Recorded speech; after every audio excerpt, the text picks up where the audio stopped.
Hi, everyone, and welcome back to The Manage Her, the podcast where we reframe the invisible work of women as powerful, intentional leadership. I'm your host, Aimee Rickabus, author of The Manage Her, entrepreneur, and mama of six. Today's guest is a woman who turned personal challenge into public leadership. Amy Bohn is the president and co-founder of PERK, Protection for the Educational Rights of Kids, an organization that advocates for parental rights, informed consent, and individual freedoms in education and healthcare. Amy's story began when she moved from Texas to California in 2018, right as new state laws, SB 277 and SB 276, were changing the landscape for parents. At the same time, she was recovering from a serious car accident and brain injury. But instead of stepping back, Amy stepped up, diving headfirst into advocacy, learning how laws are made, and finding her voice at the Capitol in Sacramento. In 2020, she became president of PERK, and under her leadership, the organization has grown to more than 30,000 members, leading legislative initiatives and lawsuits around parental rights and medical freedom. Today, we're talking about courage, conviction, and what it takes to lead, even when life gives you every reason to stay quiet. Welcome to the show, Amy. Thank you for being here. Thank you, Amy. I'm so excited to be here. Thank you for having me. Absolutely. We've been working on this for a while. I'm finally glad to get you in the studio. So let's start with recovery to leadership. You moved to California at a very pivotal moment. Can you take us back to 2018? What was happening with SB 276 at that time, and how did that moment intersect with your personal recovery journey? That's a great question. So first, my husband is from California originally. I'm originally from Arkansas, but we had never lived here together as a family from the time he left California in his college years. And he always wanted to come back here. And I was like, "Oh, California? I don't know about this. What sounds like a great thing." But in 2018, we were living in Texas, and it was the right time and opportunity for a lot of reasons to move to California. And so we did that summer. And lo and behold, little did I know, there was this bill called SB 277 at the time that had removed all of the personal belief exemptions and religious freedom for families across the whole state. I had no idea that this was happening in California, because in Texas, everything was still intact when it comes to parental rights and medical freedom. You could, have religious exemptions. There was no problem to submit that. So when I got here, I realized there's a fight here. There's something going on that if you didn't live in California, you didn't know or weren't aware of.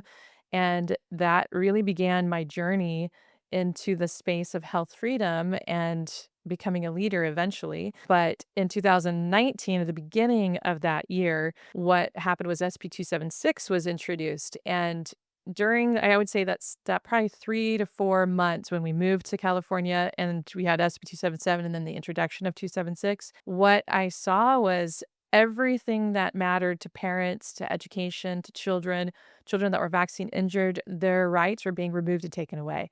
And I couldn't sit silent. I couldn't sleep at night. I'm like, what do I do? How do I help? I don't even know. I don't even know how to go up to a Capitol and talk about any of these issues. But I started to find my voice one trip at a time, one conversation at a time. And I realized that this is one of the most significant battles or issues that I think we all could and need to be aware of and be a part of. And so that began my journey into this in 2019. And like you said, some of the personal stuff, I had been in a car accident right before the summertime in May of 2018 and had a very serious brain injury that I was recovering from. So that was the context of moving. I had an injury before that as well, where my nervous system had been damaged because of an injury. I couldn't walk or talk. I couldn't do the normal things that you're supposed to be able to do as a mom or a wife or just a person. And that was the context of then the car accident, which I then had a brain injury on top of that. So, that all being said, I think that taught me that we can't allow life or the things that happen in our life to stop us from what our greatest calling may be or is. And sure, there were some very real realities. I would go up to the Capitol and be exhausted for 4 days and have to rest for 4 days after that or for a week at a time. But it mattered so much to me to live and to do it anyway and to find my voice, because during some of these injuries, I literally lost my voice. I couldn't speak. And I remember one time when in the process of just getting to know what's going on in California and being up at the Capitol, I remember something and just had been put in my heart on this, which is I understood what it was like to not be able to speak and to be injured to the level where I couldn't communicate what was going on with my body. And I connected that to all of these children who had injuries or who had been harmed. I mean, there's so little they didn't have a voice. They literally couldn't communicate. And so I understood at some point in this of the past few years that I could be that voice for the voiceless, for the children who have been harmed, and find that us as adults and us as people can't ever let anything stop us from doing the right thing, no matter what it is or how difficult it might be. So that's a little bit of background. That's amazing, Amy. You're amazing. You rose up at a time when we needed somebody to rise up into leadership. Could you explain? Because some of our listeners aren't going to have a clue what SB 277 was. Could you explain a little bit about how we got into this battle with some of these bills, how they've layered upon each other, how when they started this battle in California over, educational rights for kids access to school based on medical choices? Yeah, so actually, I would say this has been a 10-year process, at least a decade. And we should actually go back to 2012 because that's when one of the very first laws was introduced and passed. I think it was AB 2109, if I remember correctly. But essentially, what it did is it required parents to have a physician sign off on them opting out of vaccines or immunizations. So that was the very first brick that was built that intruded into the doctor-patient relationship, as well as parents making a decision of what treatments or what things they do for their children. So we started there. Mhm. Then you have SB 277, which happened in 2015, and that was introduced by the same legislator, the same senator. His name was Senator Richard Pan. And that bill went a step further, another brick added to this layer that they were building, which then removed all of the personal belief exemptions from families related to immunizations. So, in layman's terms, children could no longer go to school and opt out of vaccinations. Families would be denied religious freedom and personal belief exemptions. So, that was 2015.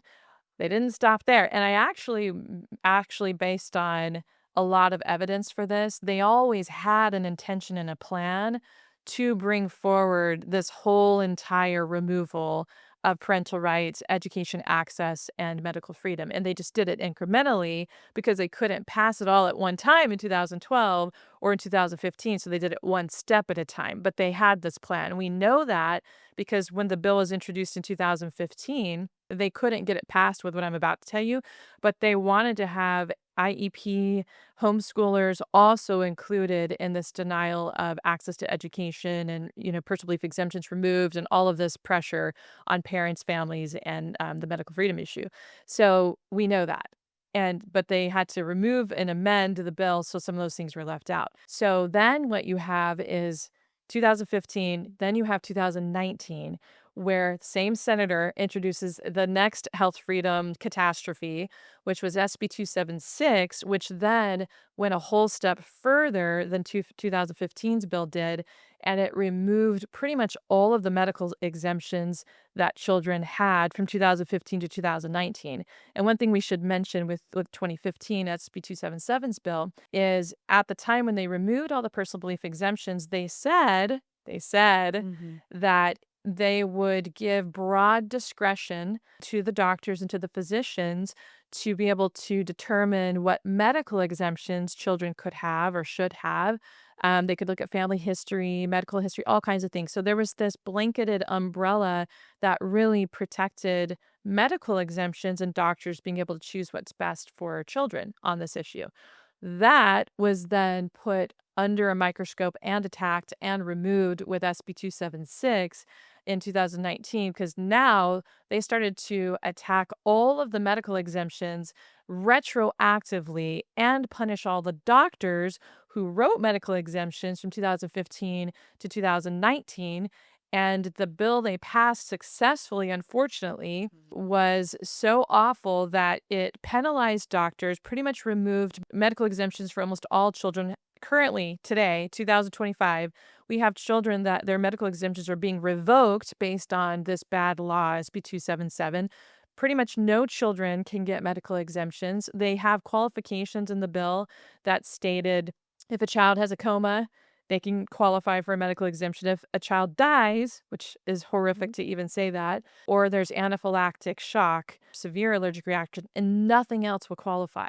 So they're not even honoring what's in the FDA insert that lists so many reactions and injuries and possible contraindications with vaccines. None of those are listed as possible medical exemption qualifications. So that, along with punishing all these doctors, that's what these bills did. They built on them, they built on them, they built on them, and you wish it would stop there in 2019, but it didn't. In 2022, same legislator, Senator Richard Pan, brought forward a whole nother, like, probably I think 5 or 6 atrocious pieces of legislation in 2022, still on the same topic, same issue, medical freedom, children, children's access to education, parental rights, all of that stuff. He brought forward bills that would make everybody in the whole state of California have a vaccine passport, have to prove verification of their immunization to work, to travel, to have education. He wanted to push forward a bill that would require the COVID vaccine for all children, zero, like by, babies, all the way up to the elderly, as a mandate, no choice in this, for everyone. So he was and is, in my opinion, one of the most extreme legislators that we've ever seen on this issue across the whole country, like, brought forward these, laws that were, like, so extreme. It doesn't even account for things that are in the FDA insert. So, let alone all the harm that that's done. And that same senator, I know we kind of talked about this yesterday, but that same senator who termed out in 2022 is now running for Congress for the whole country. And I believe that this is my belief based on what's already happened in California, that he would like to bring his seriously extreme ideas about medical freedom to the rest of the country, for all of the country to potentially lose their medical exemptions, except for these few very small criteria, religious freedom, personal belief exemptions. So I think that this should be a warning for everybody of what happened in California and what could be happening later, and that's where PERK was formed. We saw that there was something happening that was unusual, the censorship of parents who were just telling their story.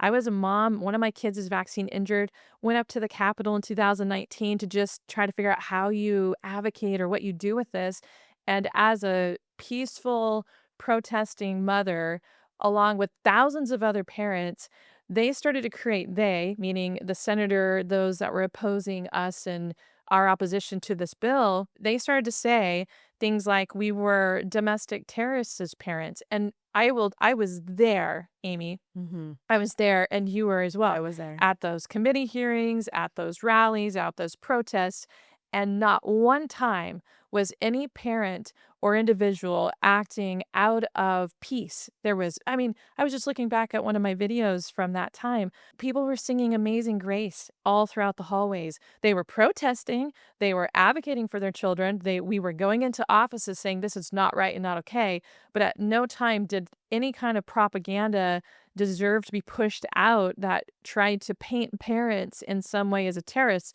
We weren't. We were using our voice saying, this is wrong. It's wrong for you to intrude into our lives. It's wrong for this piece of legislation to punish doctors retroactively. And we could see the future that children would be denied education access.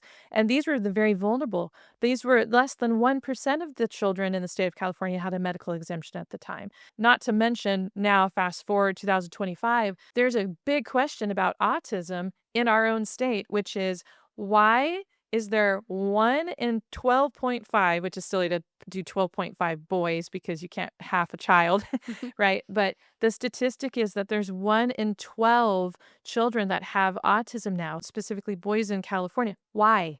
That is a Versus the national. What's the national? don't quote me on this if I'm wrong. It's like 1 in 33 or 1 in It's 20 1 in something. Is that 33. about right? 1 in Yeah. 33? Something has happened in our state. And could it be lots of factors? Absolutely. But is this something we should be looking at as well? Absolutely. And if we do not look at this one particular issue, how many vaccines are being mandated at one time in one child's visit over the course of their 2-year-old life or 5-year-old. I think right now it's like 1 in 72 shots are given and more if they do every flu shot and the COVID shot and all these things that are being added to the schedule now. So that question has to be asked, and we cannot be censored. Yeah, I'm on a soapbox, Amy. Good. I love it. We can't be censored or marginalized to ask the question that no one's willing to ask. It is a question to be asked, and it should be put on the table. And if Senator Pan or any of these legislators cannot answer that question with real silent science instead of silencing everybody, then there's something wrong with that. And what are they hiding? What are they afraid of? Do the vaccines, do the study of vaccinated versus unvaccinated in California. Let's look at the databases and see what's going on with that. So there's so much to say about that, but that was the context of what happened brick by brick.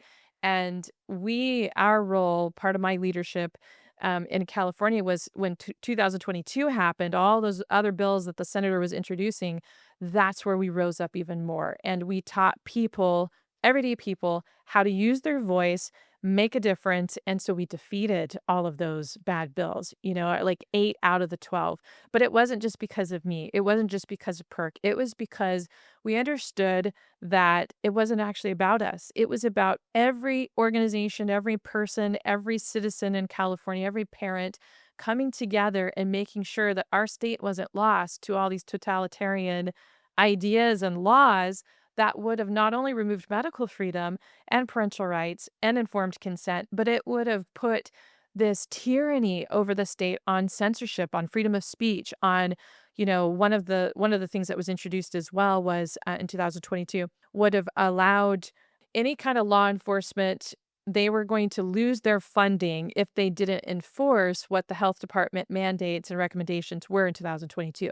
So I remember being on a phone call with just the right person at the right time. They had just incredible influence in the state legislature on anything related to law enforcement. We brought this information to them. This is what was happening, which was unconstitutional, but legislators don't always care about the Constitution or what our rights are. And this particular influencer, he was able to make another phone call, being brought this information, and kill the bill within a few days. We activated sheriffs. We showed them this is what was happening, and that's what it takes to win on these issues: is knowing what's happening, educating others about it, and then not just complaining about the atrociousness of it, but teaching and showing people what they can do about it. And what they could do about it was send letters, come up to the Capitol with us, and it worked. We thought outside the box of the how. Mm. We had at one point over the summer, we had sent 2.8 million emails in 2022 and over 100,000 tweets and over 100,000 digital postcards out to constituents in these legislators' districts. So we were thinking outside the box of how do we win on these issues because it's so important. And you're right, though, the brick by brick, Mhm. that's what they've done is try to incrementally, take away health freedom, medical freedom, children's access to education, Mhm. which they're being denied right now, Right by now. the way, Yes. right now. Yeah. I'm sure In you see that. 2025, Yes. there are 50,000 children, give or take, in the state of California that are not eligible to attend school, Mhm, private, public. They cannot go to daycare. mhm, They cannot go to college. mhm, That is the reality right now in California, and I just want to this episode to be a warning to women and parents in other states. You must pay attention to legislation. It may seem like a weird and daunting thing to do. I know when this started here in California, I didn't know how a bill was made mhm, until it started affecting my life. I had no interest in it at all. mhm, And I do think this is, a warning cry to the parents of the United States to say, hey, you all need to pay attention to the legislation that's getting passed mhm, every year in your state. mhm, Pay attention because they are slipping little things in that will build into big walls that mhm. may affect your life. Yeah, that's so true, Amy. And the reason why this matters to even show people the history of what happened in California and incrementally each of these types of pieces of legislation, like you're saying, is they have been trying to duplicate what happened here in other states. Hawaii Mhm. just recently over this past year was trying to remove religious exemptions and personal belief exemptions just like California did. They just did it a few years later. New York, they followed exactly the pattern of what happened in California with that as well, and they did successfully remove, personal belief exemptions in the state of New York. We saw Maine and Connecticut had a battle for medical freedom this past year Mhm. as well. You have Washington, Oregon, a lot of these states where they did try to duplicate what was lost in California, sometimes almost word for word with the same template of legislation that was introduced. So we can't be naive. I had someone even say, it was just like 2 days ago, I said, California is one of the most important, if not the most important states to keep defending and winning on and Yes. securing, because what happens here will go to the other states. And she was offended. She lived in a different state, okay? A Interesting. freedom state, okay? Mhm. And she was offended, and she's like, "I wanna say this kind of offends us." And I was like, "Why? Mhm. Why would that offend you?" And the idea was, it's a false sense of security. It's that, "Hey, I live in Texas," or "I live in Montana," Sure. okay? Just making a different Sure. state up. She was of the opinion that, they've worked so hard to keep their state safe and all that, so how could we say that what's happening in California is gonna come to the state near them? And, that's, like, kind of offensive. You know what? This issue, it is offensive to families and people that have lost their rights, but what we're really saying is it can come to your state, and it is infiltrating not only the health freedom issues, but all the woke stuff that they've passed in California too, or keep trying to pass. Yeah. They're definitely infiltrating that into other states. Even states like Florida have had school district members that are talking about parental rights are not all encompassing and can be, like, I can't remember what I saw. It was something along the lines of parents don't really have all the rights to raise their children. That's in Mm. Florida, okay? Wow. Or some of these other states that are freedom or more freedom-minded, we need them to stay freedom-minded, Yeah. but if people don't watch what's happening in California and they don't get involved, Mhm. like you said, Amy, in the legislative process, understand that Mhm. you can lose your state. You can lose on these issues if you are complacent or just thinking someone else will win this or save it for you. You know what Yeah, I mean? 100%, because I think that's where I started. I was like, Mhm, "Oh, no, someone else will fix this. mhm, Someone's gonna stop this." And I remember my husband saying, "That will never pass. Don't worry, honey, that bill will never pass." And I mhm, said, "Babe, if I had a dollar for every time I've heard that now." mhm, But that's just how it's been, and I do think that as we become the manager, mhm. we have to one of the other things that we need to manage as parents and as citizens of our state and of the United States is we have to get involved in the legislative process. Mhm, You need to stay up to date on to what your state laws are being passed from the year. mhm, There's a period where they're writing laws and you find out when that period is and just do a quick check-in. mhm. It's one of those things, it's our civic duty to be involved. Right. It really is, Yeah. and we're supposed to be involved in these things, Yeah. and I think we all stepped away from it thinking someone else could handle it for Mm. us. I think that that's a huge mistake. I agree with you. And I Yeah. think sometimes what people are missing as well is we the people. Mhm. That's not just an idea or a phrase that sounds great. It actually is a responsibility. It's Mhm. a responsibility that every single one of us have to make sure that we, the people, are the ones that hold accountable these legislators or policymakers or school board members that we voted in, meaning collectively the people, right? And the whole point of the Constitution and our rights is that this country is supposed to be a republic where it's us, the people, that really can keep our republic or not. If we forget that that's where the power comes from, then that's where we lose. And I would say that where we win is where, like you were saying, when people just wake up, it doesn't have to be, you don't have to start your own organization. You don't have to go out there to every single thing and every single meeting and every single capital, everything, but you can do something. And like you said, it could be as simple as follow all the laws going on, send a letter when you know you need to support or oppose something, pay attention to what your specific legislator as a constituent or your school district is doing and use your voice. Go to those meetings. Yeah. If you don't know how to go to a capitol, you don't know what the process is, neither did I. Yeah. I had, like you had brought up, I had a brain injury. Every single thing that I could have very validly used as a reason why not to do this, I had. I was in bed half the time in 2018. I couldn't walk. It was so bad, and I'm sharing this not because I'm a Yes. victim, because I want people to understand their own power. Yes. I was reading a book, okay, during the brain injury time, and I couldn't read a page out loud longer than about 1 minute, a page, a couple of paragraphs. I literally could not read it out loud.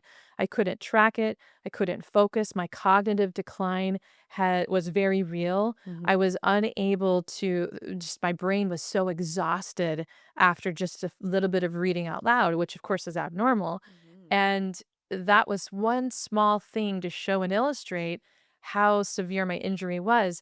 And even so, I would go up to the Capitol and I would read whatever I could do. I would share something with those legislators.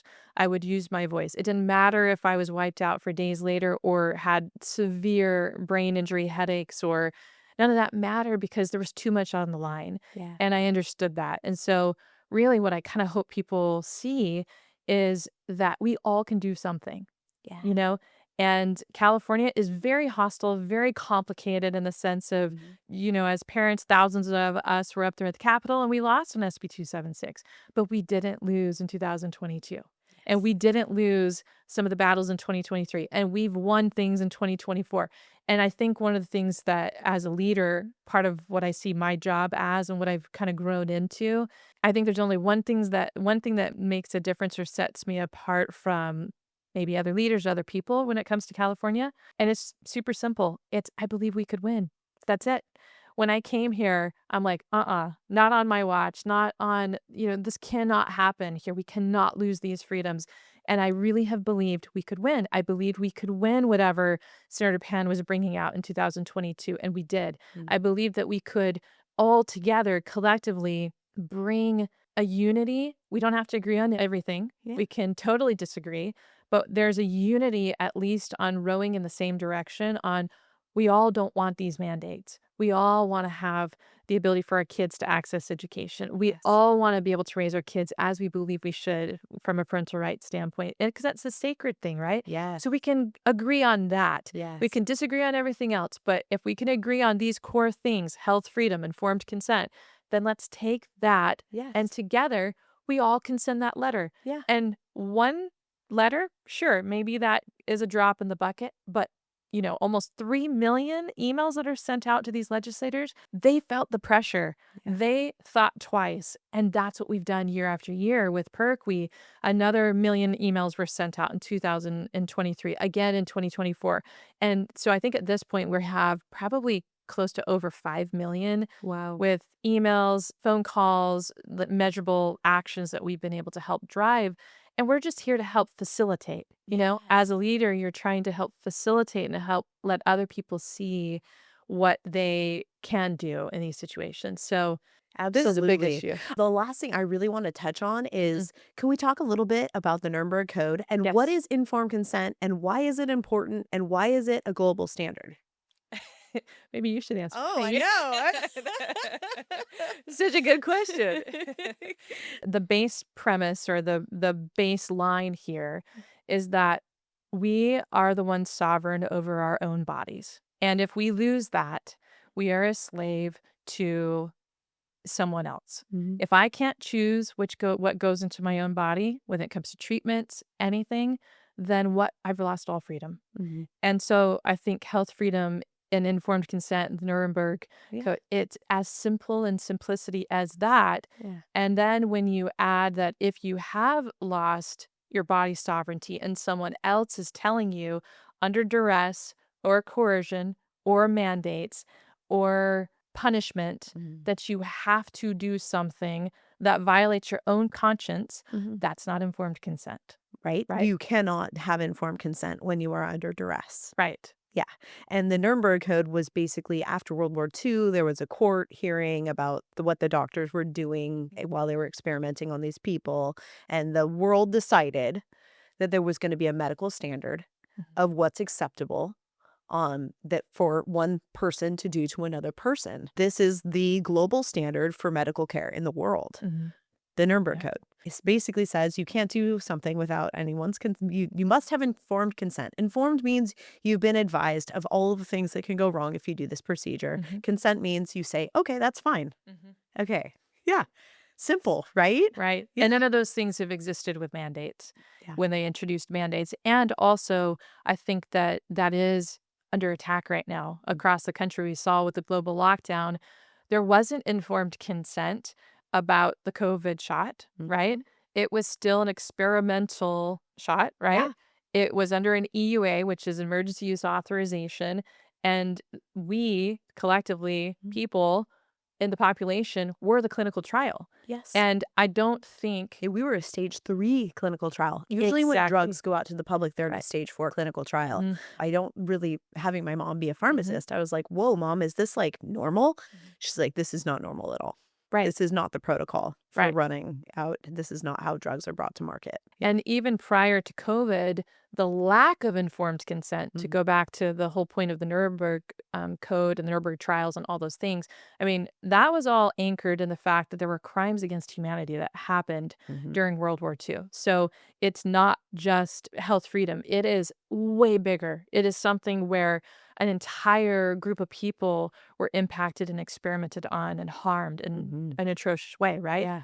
Taking that standard, like you said, what's been happening in the space of immunizations and health freedom is eroding that standard that has been set for however long, since the Since 40s. 1945. Yeah, Yeah. so for decades, almost, I mean, not a century yet, but, Yeah, you know 80 years. yeah, exactly. Yeah. And I think the reason why Mhm. is because okay, I'm just gonna say it. Yeah, say it. I think the reason why is because there's so much fraud with the immunization program that the whole thing has been built on fraud. And let me explain why. A lot of the pharmaceutical companies, they are part of an industry that was given complete and total immunity, which means Liability-free products. exactly, Yeah. which means no one who is injured can sue them.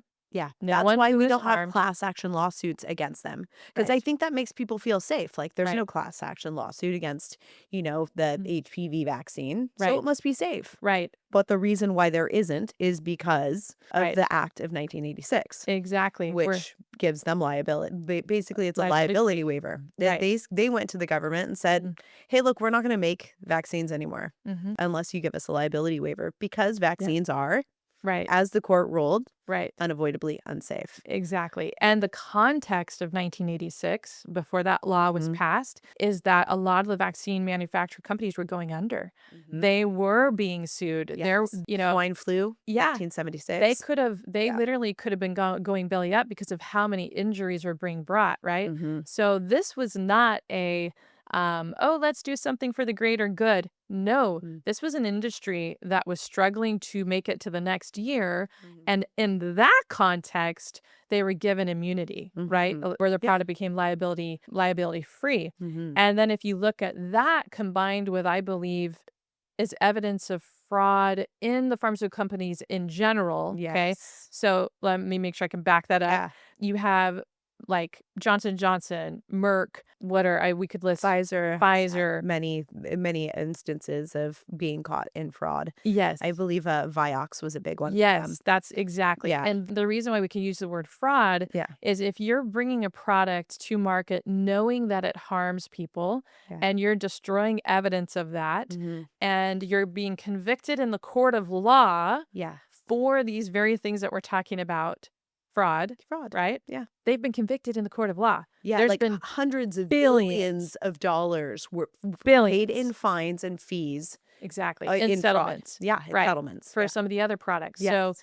why would we check our brain at the door I don't know. and think that these same companies who were convicted of these particular accusations in the court of law, okay? Mhm. These are not just things that were Amy and Amy, Yeah. like Amy and Amy. It's not just something we're just saying because we think this. Yeah. We're saying this because this is provable Yes. that these things happened and there were settlements Yeah. by the billions of Yeah. dollars on these very things. Yeah. So, why would we check our brain at the door and think that this isn't happening in the immunization category with all the vaccines that they're bringing to market Right. when they have no liability? They had liability I on mean, it's a Vioxx, beautiful business model. Like, right? from as an entrepreneur, I Mm. understand it, I have to say. Like, you Yeah. can make as many products as you want and you Yeah. have no liability on them. I Mhm. mean, it's a great business model for making money. I Right. totally get that. But at the same time, we're talking about products that are in fact harming people.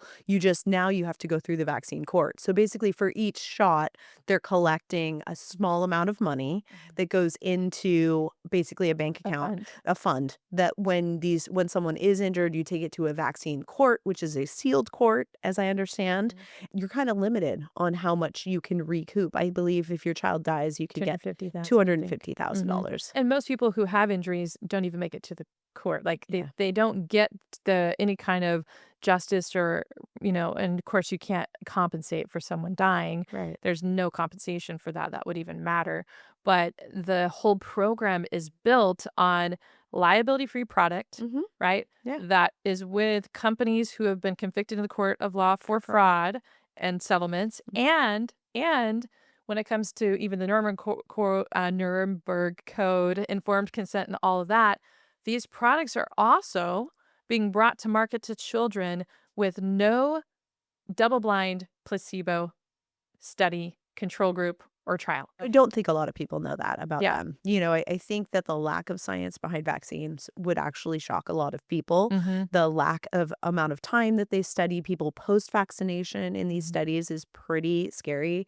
I think the Days. longest is 12 days. The longest might be just a little bit Yeah. longer. I think Yeah. the longest is about 6 months on the Prevnar Oh, one. nice. Yeah, Yeah. that's not very long, but Not very long. it still is not under a double-blind placebo trial, or Yeah. control group. So So they're testing it against the adjuvant, right? often they test a vaccine against another vaccine. Got it. That is not a true That's not a real scientific method. placebo. Like, No, that's placebo no is like placebo. saline, Right, right? exactly. Okay. Yes, yeah.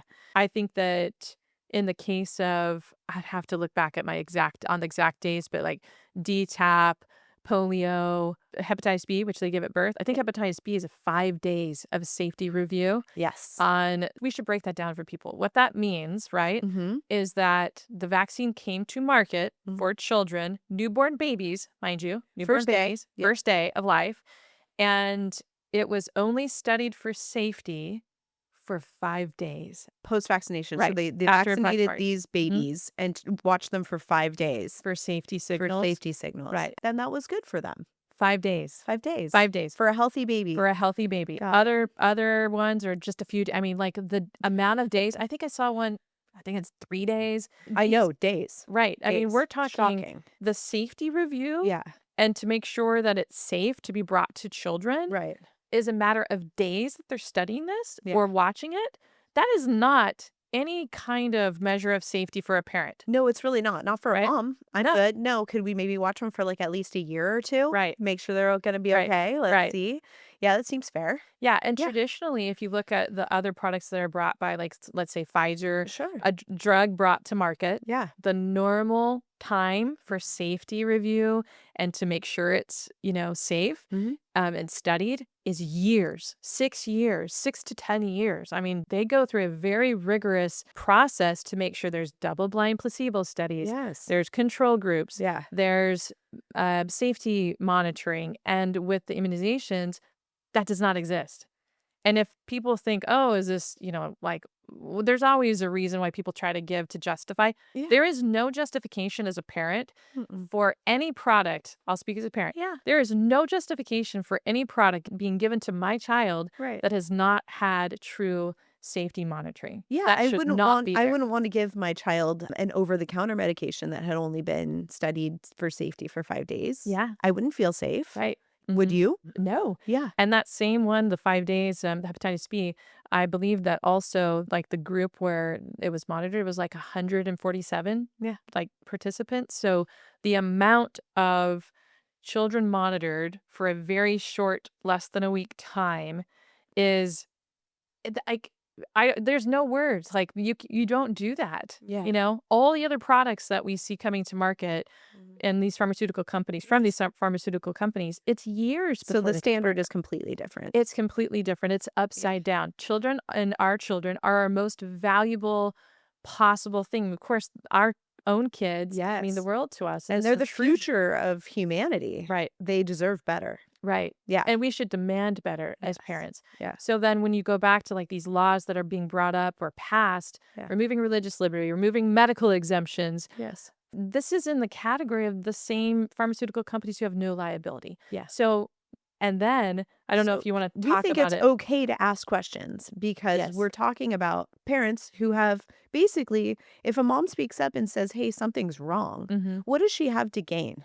you know? Right. But if the same pharmaceutical company who says, "Oh, there's nothing wrong," Right. what do they have to gain? Right. You know what I mean? Let's Mhm. look at the reality of the situation. Like, let's Mhm. listen to women. Mhm. Moms know their kids. If there's something wrong, let's believe them. We're supposed to believe women, except Mhm. for when it comes to this. Right, except for this, and I think also we have to pay attention to PR Mhm. campaigns on this product. Yeah. During the time of COVID, one of the numbers I saw, there was like $10 billion provided for marketing from the Biden administration on the COVID shot. Oh, sure. So we're Oh, the talking. commercials on TV. I mean, it Yeah, was like every other commercial. It yeah. was it was very big. Very big, Very and big. they had all these incentives Yeah. for kids and for families. "Here, you can have a donut." I Yeah. mean, come on. Here's a Yeah. donut or a lottery ticket Yeah. in exchange for you Well, going they're to get the still COVID doing shot. it today with the flu shot, COVID shot combo. You can still get like a discount coupon on your groceries if you go in and get them at CVS. So Right,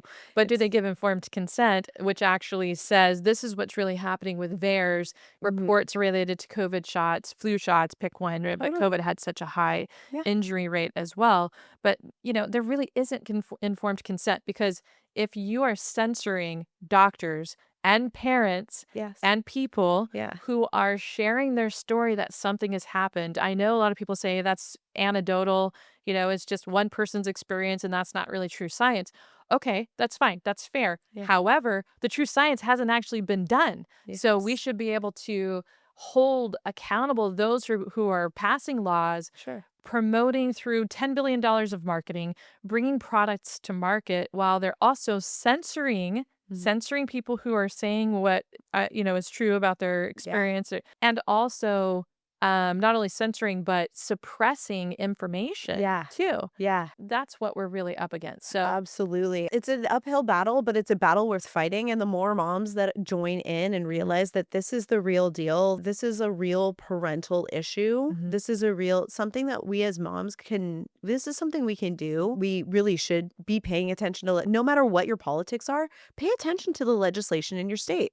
yes, These laws build upon each other. And it's correct. really, really important work that we do as parents to pay attention. I mean, when you turn 18, you should start paying attention to the laws. When you become a voting member of Right. a voting citizen in the United States, you should start paying attention. Mhm. I wish that it was something that was civics was something that was taught in high school like it used to be. But Amy, thank you so much for reminding us that leadership often begins where comfort ends. Mhm. Your courage to turn hardship into purpose and your willingness to stand for families exactly what inspires the show. Thank you. To learn more about Amy Bohn and PERK, visit perk-group.com or follow at perk_group and at Amy, AMY, underscore L_Bohn, BOHN on Insta and where else? I'm also on Twitter. Yeah, I think I'm on Facebook, a little more on Twitter and some of those. Twitter and Insta. Did you still wanna talk about the AB-144 at all? Can't. Oh, I'm we out at of time. you out of time? I'm out of Okay. time. Okay. And if this episode moved you, share it with another woman who's ready to use her voice. And don't forget to subscribe to The Manage Her, where we're redefining leadership from the inside out.